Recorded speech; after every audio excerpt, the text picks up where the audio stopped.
오늘은 실패의 그늘에서 벗어나세요, 이 제목을 가지고 여러분과 같이 말씀을 나누고자 합니다. 하나님과 모세가 처음으로 대면하던 장면을 기억하십니까? 오늘 본문에 나와 있습니다. 출애굽기는 3장과 4장에 걸쳐서 이것을 자세히 기록하고 있습니다.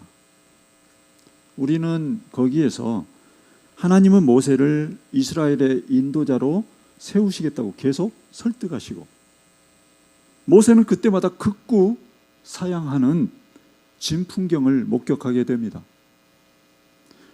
이 장면들의 클라이맥스는 마침내 모세가 오 주여 보낼 만한 자를 보내소서, 이렇게 말했을 때 하나님이 역정을 내시는 그런 장면입니다.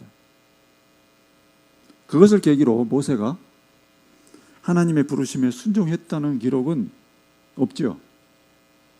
여러분 성경을 보세요. 다만 모세가 장인을 찾아가서 이제 내가 애굽으로 돌아가야겠다, 이렇게 말하는 것으로 간접적으로 모세가 마음을 정했다, 그것을 우리가 알 수 있을 뿐입니다. 이처럼 모세는 40년 전과 비교할 때 자신의 소명에 대단히 소극적인 사람이 되어 있었습니다. 40년 전에 그는 한마디로 거침이 없었습니다. 자신이 발견한 소명에 물불을 가리지 않는 그런 열정을 가진 그런 사람이었음을 여러분은 기억하실 겁니다. 무엇이 그를 이렇게 만들었을까요? 지금 40년 후에 이 모습, 무엇이 모세를 이렇게 만들었을까요? 그가 경험한 아픈 기억 때문일 것입니다. 뜻을 품고 달려들었어요. 그런데 그 결과가 무엇이었습니까? 모든 것을 다 잃게 되었어요. 그리고 정들었던 고향을 마치 도망하듯이, 실제로 도망한 거죠. 도망치듯이 빠져나와야 했습니다. 그 비참한 마음을 어떻게 표현할 수 있겠습니까? 그는 그러한 일생일대의 실패를 맛보고 나서 한없이 작아져만 갔습니다. 그때 이후로 그는 양치는 것 외에는 아무것도 관심을 갖지 않았어요. 자기만의 동굴로 깊숙이, 더 깊숙이 그는 들어가고 있었습니다. 또한 그는 그 어떤 것도 꿈꾸지 않는 사람이 되어버렸습니다. 그것이 하나님을 처음 대면한 모세의 상태였던 것입니다. 사랑하는 성도 여러분, 이처럼 실패는 사람을 작아지게 만듭니다. 작아지게. 시야를 좁게 만들고요, 생각의 폭도 좁게 만듭니다. 무엇보다 하나님을 기대하는 것이 줄어듭니다. 이게 가장 심각한 거죠. 하나님을 기대하는 것이 줄어든 것을 어떻게 알 수 있을까요? 기도의 내용을 보면 알 수 있습니다. 기도가 구체적이지 못합니다. 기도가 구체적이지 못하면 응답도 모호해지죠. 그러면 응답의 기쁨도 맛볼 수 없습니다. 예를 들어서 하나님 저와 동행하여 주십시오, 이렇게 기도했다고 합시다. 대단히 좋은 기도지만 이게 구체적이지 못해요.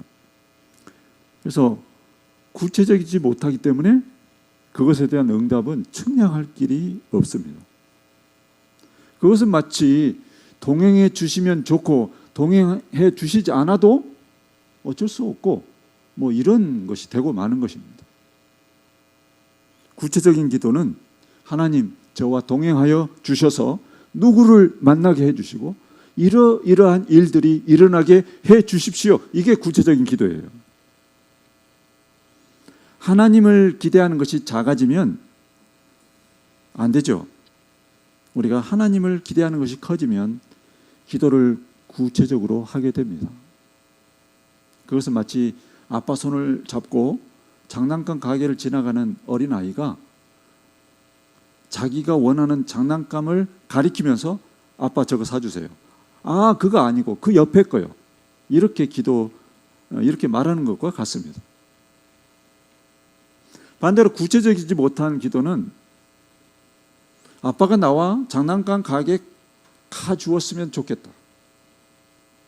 그리고 그 가게에 가서 내가 원하는 장난감을 사주었으면 좋겠다. 뭐 이렇게 막연하게 바라는 것과 같습니다. 여기에는 아빠가 장난감을 사줄 수도 있고 사주지 않을 수도 있다는 뭔가 좀 부정적인 심리가 개입되어 있는 것입니다. 사랑하는 성도 여러분, 그것이 신앙 안에서 실패를 경험하고 상처를 안고 살아가는 사람들의 모습입니다. 그러한 배경하에서 우리는 하나님의 거듭된 설득에도 불구하고 이렇게 말하는 오 주여 보낼 만한 자를 보내소서 이렇게 말하는 이 모세의 심정도 우리가 헤아려 볼 필요가 있습니다. 오죽하면 그랬겠습니까? 우리가 그것을 우리가 오늘 봐야 돼요. 상처가 너무 깊어요. 너무 깊은 상처를 가지고 있으면 이런 상태가 되는 거예요. 아무리 그래도 하나님이 직접 설득하시는데도 못하겠다는 것입니까? 못하는 건 못하는 거예요. 못하겠답니다. 이 모습을 여러분이 잘 기억하고 계시기를 바랍니다. 우리가 신앙생활을 처음 시작할 때는 어때요? 여러분은 어땠어요? 겁이 없었습니다. 뭐든 다 잘 될 것 같았습니다. 감사하게도 하나님은 우리의 이러한 어린아이와 같은 기도에 잘 응답해 주셨어요. 그 어린아이와 같은 그때에. 그런데 세월이 흐르면서 우리는 여러 가지 일들을 경험했습니다. 그 경험들이라고 하는 것은 충분히 기도의 응답인 경우도 있고 밀도가 없는 기도의 응답인 경우도 있을 것입니다. 물론 이 후자의 경험이 훨씬 많겠죠. 밀도 없이 뭔가 그냥 성의 없이 집중력 없는 그런 기도, 그런 기도의 응답을 경험하면서 응답이 안 되고 또 모호하고 그런 것들을 많이 경험하고 살았습니다. 그러나 우리의 기억이라고 하는 것이요, 이러한 것들을 짬뽕해서 기억한단 말이에요. 이걸 하나만 기억하는 거 아니라 전체적으로 이걸 짬뽕해서 기억해요. 그러면 부정적인 응답에 대한 기억이 훨씬 많이 작용해서 다음과 같이 생각하게 됩니다. 기도해도 안 이루어지는 경우가 많아. 그러니까 섣불리 기대하지 말고 하루하루를 성실하게 살아가는 것이 최선일 거야. 뭐 이렇게 생각하는 거죠. 자, 그렇다면 이 사람이 기도를 열심히 할까요? 안 할까요? 열심히 안 하겠죠. 기도해도 안 이루어지는 경우가 많다는 생각이 그를 기도의 자리에서 뒤로 이렇게 끌어당기게 됩니다. 그런 상태로 살고 있는데 교회 가면 목사님이 뭐라고 해요? 순장님이 뭐라고 합니까? 권사님이 뭐라고 해요? 기도해야 한다고 하죠. 그럼 어떻게 대답합니까? 아, 기도해야죠. 이렇게 대답합니다. 의례적으로. 그리고 그 사람이 기도의 필요성에 대해서 공감하지 않는 것도 아닙니다. 그러나 정작 기도는 잘 되지 않습니다. 원인이 뭘까요? 자신에게 짙게 드리워진 그 실패의 경험, 실패의 그늘 때문. 이런 증상을 어떻게 해결할 수 있을까요?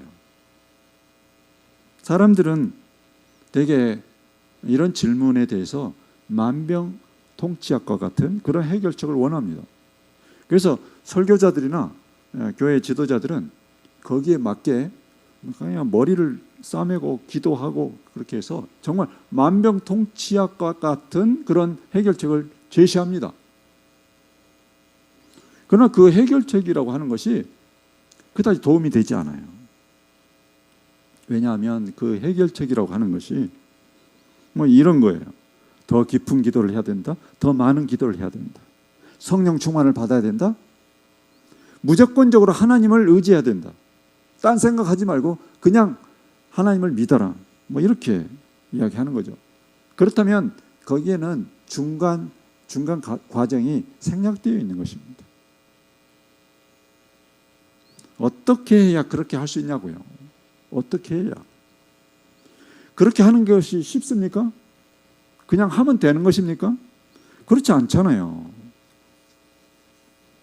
사랑하는 성도 여러분, 회복에는 시간이 필요합니다. 중환자이던 사람이 하루아침에 막 거리를 활보할 수는 없는 거예요. 시간이 필요해요. 모세가 등 떠밀려서 사역을 시작하긴 했잖아요. 그렇죠? 근데 하루아침에 그가 모든 것이 회복된 게 아니에요. 그에게도 시간이 필요했습니다. 그가 이제 사역을 거의 억지로 이렇게 시작을 했는데, 사역을 하면서 정말 위대하신 하나님을 하나씩 경험하면서 그가 점차적으로 이렇게 회복이 됐어요. 40년 전의 모습으로 그가 회복되어 갔습니다. 그래서 회복된다는 것이 무엇을 의미하는 것입니까? 여기서 우리가 말하는 회복이 무엇입니까? 하나님의 일하심을 점점 더 크게, 점점 더 넓게 기대하게 된다는 것입니다. 점점 더 한계를 두지 않고 하나님을 기대하게 된다는 것입니다. 점점 더 주저하지 않고 하나님을 기대하게 된다는 것입니다. 제가 대학에 다니기 위해서 처음 서울에 올라왔을 때는 정말 겁이 없었습니다.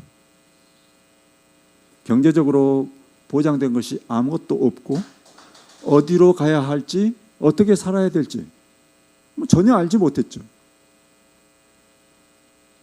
그렇지만 저는 마치 모든 것이 보장된 것처럼, 갈 데가 정해진 것처럼 저는 두렵지 않았습니다. 제가 가진 것이라고는 양손에 가방 2개.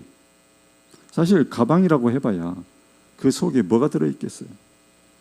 여벌의 외투 한 번, 내복, 그리고 속옷, 그런 거, 책 몇 권, 보잘것없는 것들 뿐이었겠죠.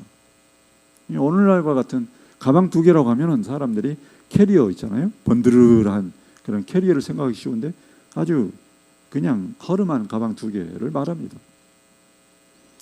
그렇지만 하나님이 나와 함께 하신다는 것만 의지하고 저는 한 걸음 한 걸음을 내딛었습니다. 그리고 하나님은 저의 그런 발걸음을 세심하게 인도해 주셨습니다. 저는 제일 먼저 교회를 찾아 나섰습니다. 그런데 여기를 가도 교회 문이 잠겨 있고 저기를 가도 교회 문이 잠겨 있었어요. 문이 서울에 오니까 교회 문이 다 잠겨 있더라고요. 그러다가 교회 문이 열려 있는 한 곳을 발견했는데 아주 허름한 그 교회 예배당, 거기에 이제 제가 들어갔어요. 근데 불이 다 꺼져 있고요. 사람은 한 사람도 없었어요. 저는 무작정 들어가서 거기서 이제 기도를 했습니다. 그렇게 해서 저의 서울 생활이 시작되었습니다. 그때를 생각하면 참 겁이 없었구나, 그런 생각이 들어요. 절로 들어요. 생각해 보면 아무것도 가진 것이 없었지만 두려울 것이 없었던 그때가 참 그립습니다. 신앙에 아무런 상처가 없고 실패감이 없었던 그때 말입니다. 지금은 이제 제가 목사가 되었고 그때에 비하면 형편이 낫다고 볼 수 있죠. 그때는 아무것도 없었으니까요. 근데 지금은 어떻습니까? 겁이 많아졌어요. 두려움이 있습니다. 미래를 바라볼 때는 전전긍긍할 때가 많습니다. 가장 심각한 것은 하나님을 기대하는 것이 많이 줄어들었다는 것입니다. 하나님이 정말 이것을 해 주실까? 하나님이 이번에는 우리 교회를 부흥시켜 주실까? 하나님이 이번에는 나에게 마음껏 목회할 수 있는 기회를 주실까? 이런 생각을 하는 것입니다. 그러다 보면 기도의 한계를 짓게 돼요. 하나님이 여기까지는 해 주실 수 있을까요? 여기까지. 내 경험상 하나님은 기도할 때 여기까지는 응답해 주셨어. 그러니까 여기까지 기도하는 것이 현명해. 더 그렇게 하지 않고 이런 것을 말합니다. 뭔가 기도의 한계를 짓고 있다는 것입니다. 이게 맞는 태도인가요? 맞지 않죠. 당연히 맞지 않습니다. 성경은 그렇게 말씀하고 있지 않으니까요. 요한복음에서 예수님은 다음과 같이 말씀하고 계십니다. 내 이름으로 무엇이든지 내게 구하면 내가 행하리라. 아멘. 예수님은 무엇이든지 한계를 두지 말고 구하라고 하십니다. 믿음 있는 사람은 무엇이든지 구할 수 있는 것입니다. 그리고 구해야 하는 것입니다. 또한 빌립보서에서 사도 바울은 다음과 같이 말하고 있습니다. 아무것도 염려하지 말고 다만 모든 일에 기도와 간구로 너희 구할 것을 감사함으로 하나님께 아뢰라. 아무것도 염려하지 말고 모든 일에, 그러니까 예수님 말씀하신 무엇이든지, 바울이 말한 모든 일에 여기에 한계가 있습니까? 한계가 없습니다. 그렇다면 믿져봐야 본전인데 왜 한계를 정해놓고 기도하는 것일까요? 실패의 그늘이 짙게 덮고 있기 때문에 그렇습니다. 실패의 그늘. 부인하지 마십시오. 우리가 그러고 있다고요. 하나님은 이것은 들어주지 않으실 거예요. 이런 것이 많다는 것입니다. 기도를 하긴 하는데 이 머리라고 하는 것이 섬광, 아주 반짝 이렇게 빛나는 그 빛 있잖아요. 성광처럼 머릿속에서 빠르게 우리는 이 머리를 굴려서 딱 들어주실 기도만 하는 것입니다.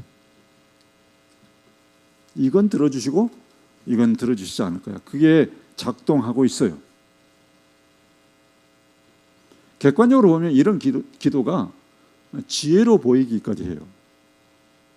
참 지혜롭다.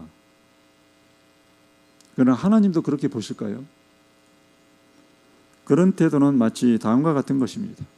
저 사람은 절대 예수 믿지 않을 거야. 절대.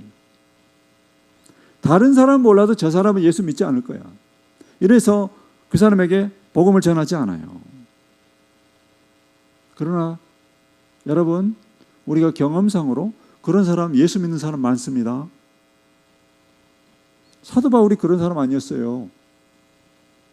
예수 믿기 전에 그를 보십시오. 그는 마치 우리나라 그 6.25 동란 때 공산당 완장을 차고 죽일 사람을 찾아다니는 공산당 앞잡이와 같았습니다. 다를 바가 하나도 없었어요. 이 사람한테 걸리기만 하면 그냥 죽는 거예요. 누가 이런 사람에게 전도하겠습니까? 그러다 보니까 결국 누가 전도했어요? 예수님이 하셨잖아요. 그리고 그가 예수님을 믿게 됐어요. 다메섹 도상에서. 많은 경우에 우리는 기도를 하긴 하는데 실패의 그늘 아래에서 기도하고 있습니다. 이미 한계를 짚고 기도하는 것입니다. 회복해야 합니다. 회복해야 돼요. 겁없는 시절로 돌아가야 합니다. 갈렙이라는 사람이 있었습니다. 가나안 정복이 한창 진행되고 있을 때 갈렙의 나이가 몇 살이에요?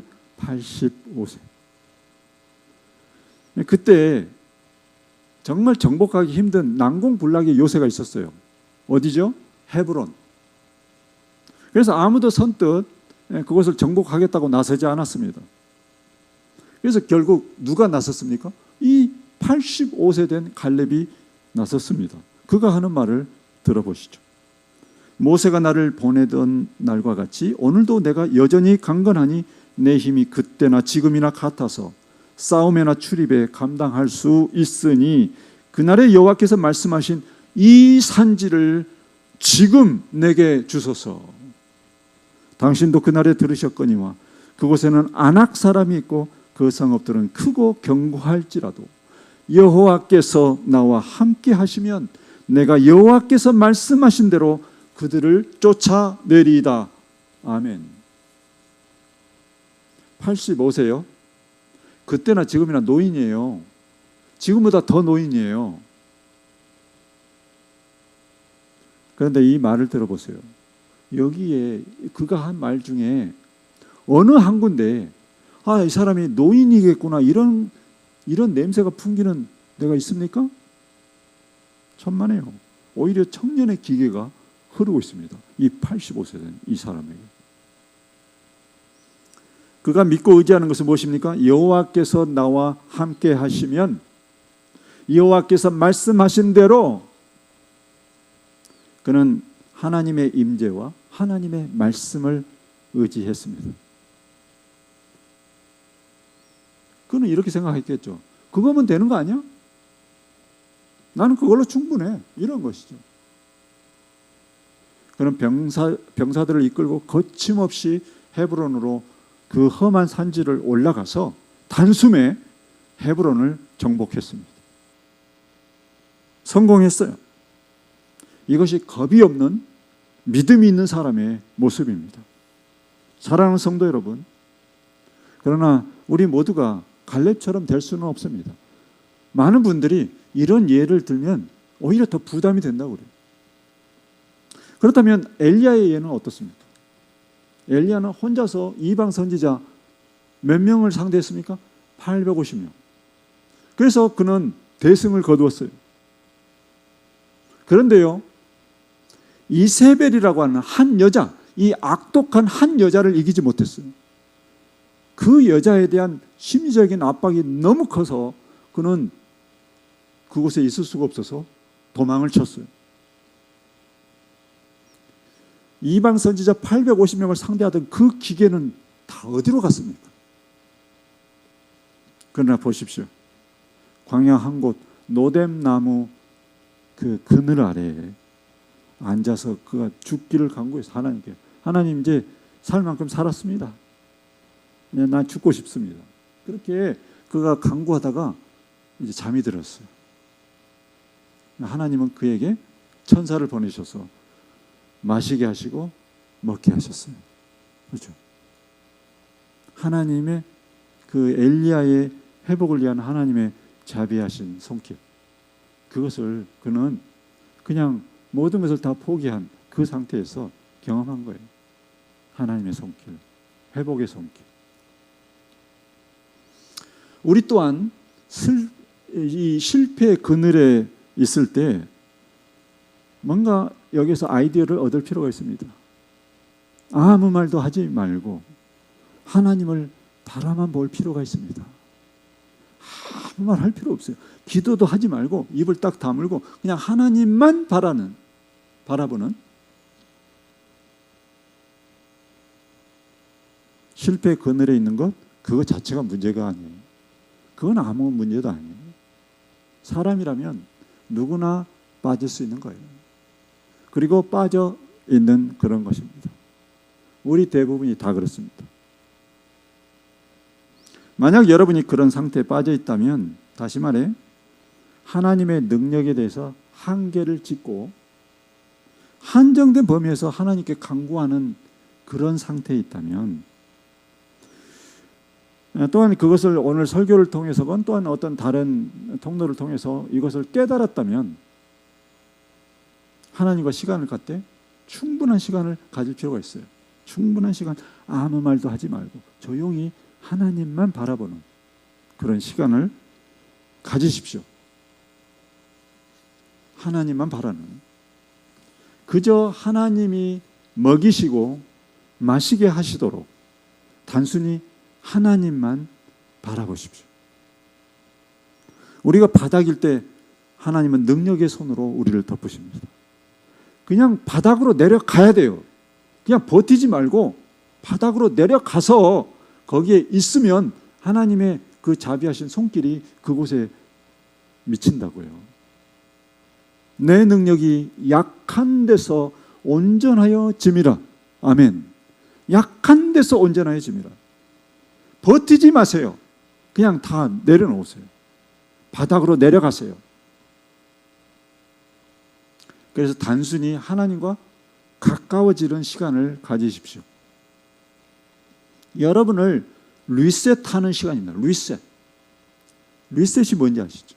완전히 이 컴퓨터가 작동이 안 될 때 어떻게 하면 됩니까? 일단은 파워를 눌러서 그냥 컴퓨터를 껐다 켜면 돼요. 초기화하는 작업입니다. 초기화. 우리 자신, 우리의 영적인 상태, 이것을 초기화하는 그 작업이 필요하다는 거예요. 어떤 사람은 그 기간이 한 달일 수도 있고요. 어떤 사람은 2달이 될 수도 있습니다. 다만 충분히 리셋할 수 있는 그런 시간을 가지십시오. 그런 다음 다시 하나님을 바라보십시오. 다시 하나님을 기대하십시오. 한계를 짓지 말고 갈렙처럼, 예수님처럼, 바울처럼 이제 다시 어린아이처럼 하나님을 기대하는 사람이 되십시오. 아무것도 앞에 거침이 없는, 여기까지만 해주시면 됩니다가 아니라 하나님 나에게 무엇이든지 해주십시오. 그 마음으로 우리가 초기화가 돼야 돼요. 갈렙의 경우를 우리가 봤잖아요. 나이가 장애물이 될 수가 없습니다. 50이건 60이건 70이건 아무런 상관이 없어요. 어린아이와 같이 되라고 하는 말씀은 이런 경우에도 적용할 수 있어요. 오늘 예배에 참석하신 여러분 모두가 이러한 회복의 대열에 동참할 수 있기를 바랍니다. 여러분 모두가 마음을 새롭게 하고 그러한 은혜가 여러분에게 함께 하시기를 예수님의 이름으로 축복합니다. 하나님 아버지 감사합니다. 오늘 이 말씀을 통해서 우리가 더 깨닫게 하시고 하나님을 더 가까이 느낄 수 있는 우리 모두가 되게 하여 주시옵소서. 예수님의 이름으로 기도하옵나이다. 아멘.